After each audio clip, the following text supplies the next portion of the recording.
In today's video, I'm reviewing a 2011 Toyota Tundra. This is the second generation model of the Tundra, which has been in production since 2007, with a minor refresh for the 2014 model year.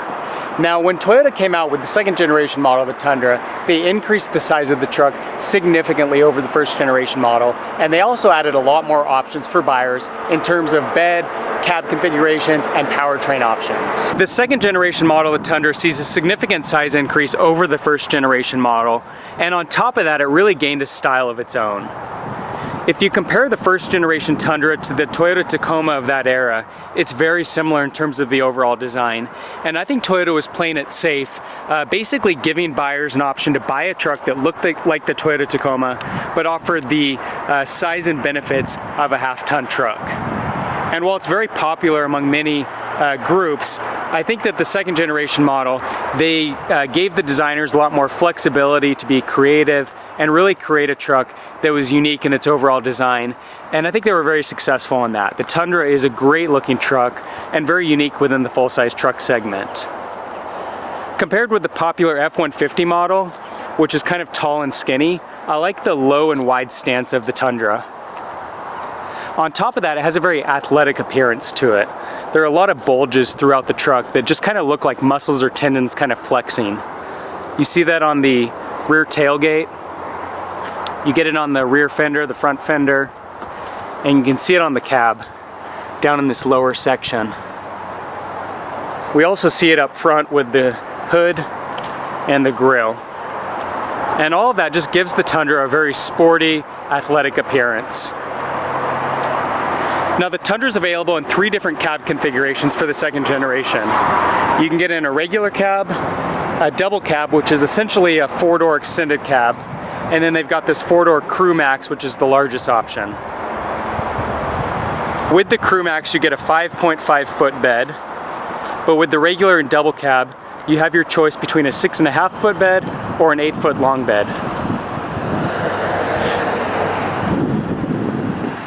The second generation of the Tundra sees the max towing capacity increase from 7,200 pounds in the 2006 model to 10,800. Payload also goes up to 1,750 pounds.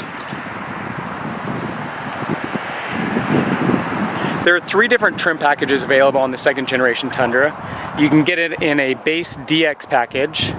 This is the mid-level SR5. And then the top of the line offering is the limited model. They also have the Tundra available with the TRD off-road package, which gives you revised suspension. One of the cues I really like on the Tundra is this rear tail light, which has a very sporty appearance to it. You look at most full-size truck offerings and they're very rectangular, very simple, and I like the fact that they used a little bit of creativity and kind of thought out of the box with that design, giving the truck a unique look. I know it's kind of silly, but I also like the font size, the lettering that they used here with the Toyota and the Tundra. It's got a nice look to it. There's a set of 5-spoke wheels that's pretty standard on the SR5 models. With the Limited, you have the option to get a larger wheel size. Overall, a really great looking truck. You'll see on the mirror that we get a little inset. Give you a few angles. We got the mirrors built in there.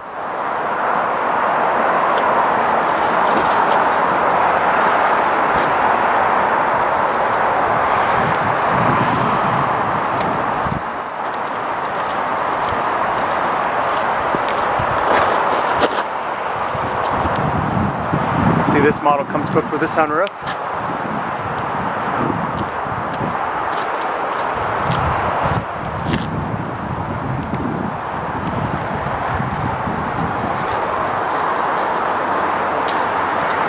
We'll jump up front. And this is one of the areas that you really see the most significant change over the first generation Tundra. The second generation model has a really nice interior, whereas the first generation was pretty simple and not real competitive within the class. In comparison, I think that this second generation model, when it was introduced back in 2007, was class leading in terms of the overall design. It's got a very sporty upscale look to it. So we've got power windows, door locks, power seats, power mirrors. This is for the light in the bed. Number of controls for lighting on the instrument cluster. This is one thing that's a little bit odd about the Tundra. You look at the instrument cluster here, you can see the tachometer and speedometer fairly well. These other gauges, it's very hard to see because it's a very long, narrow channel to get back to where the dials are there. And so that's one thing I'm not a fan of. It looks kind of cool on the surface, but then it's not really that functional. Got controls on the steering wheel here for audio and Bluetooth. Cruise control back there. Vehicle does come equipped with sonar, so it's got backup sensors, well, sensors on the front and rear actually. Got our CD player, AM, FM radio, XM, dual zone climate control. I really like this whole center console and dashboard appearance. It's got a nice clean look to it. Also got a very large center console. You can store a lot of stuff in there.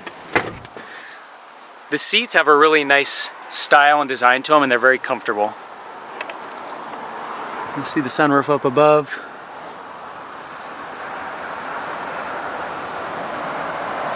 It's got a rear view camera built into the mirror as well. One thing I like about the Tundra is that it's got this button right here, which is the electronic control for the rear window. No other full-size truck on the market offers a electronic rear window back there. Pretty cool feature. Jumping into the back of the Tundra, you'll see it's a very spacious cabin with the Crew Max configuration. Almost more space than you know what to do with. But it does create a very spacious, comfortable space for those rear passengers. You'll see that we've got a center armrest with cup holders, vents for the rear passengers.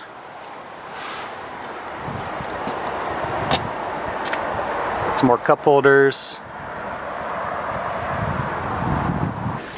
For 2011, the Tundra is available with 3 different engine options. There's a 4-liter V6 with 236 horsepower paired to a 5-speed automatic, only available in 2-wheel drive configuration. That's good for an EPA rating of 16 miles per gallon in the city and 20 on the highway. They've also got a 4.6-liter V8 with 310 horsepower, a 6-speed automatic, and that's good for 14 and 19 in 4-wheel drive configuration, or 15 miles per gallon and 20 miles per gallon in 2-wheel drive configuration. And then this is the 5.7-liter V8, which has 381 horsepower, is good for a 0 to 60 time of 6.3 seconds, which is astonishingly fast for a vehicle of this size. It's got a 6-speed automatic, and in 4-wheel drive configuration, you're going to see an EPA rating of 13 in the city, 17 on the highway, and in 2-wheel drive, that's going to bump up to 15 and 20. There are a lot of people out there that are big fans of the first generation model of the Tundra. They like the fact that it's smaller, that it's simpler, that it's more fuel efficient, and you lose a lot of that with the second generation model of the Tundra. But overall, the second generation model is a huge advancement in every way when compared with the first generation model. On the styling front, you see that it's a very modern, upscale, sporty, athletic looking truck. On the interior, we see that the materials are much nicer. It's got a much cleaner, more upscale design to it.